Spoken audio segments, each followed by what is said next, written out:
Patrick, jeg kaldte dig ind til den her sag, fordi jeg synes, du gør dit arbejde fucking dårligt. Du skal fandme til at stramme din bælle, ellers ender du med at blive fyret. Så ender du med at ende som sådan en skraldemand, der tjener kun 10 kroner i timen. Jeg giver dig den sidste advarsel. Hvis du ikke gør det, så kan du bare ikke være her længere, og det mener jeg. Er det forstået?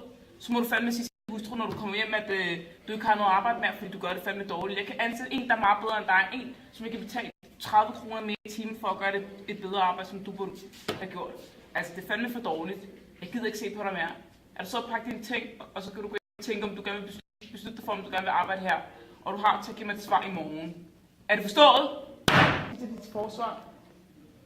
Patrick. Jeg har brug for det arbejde.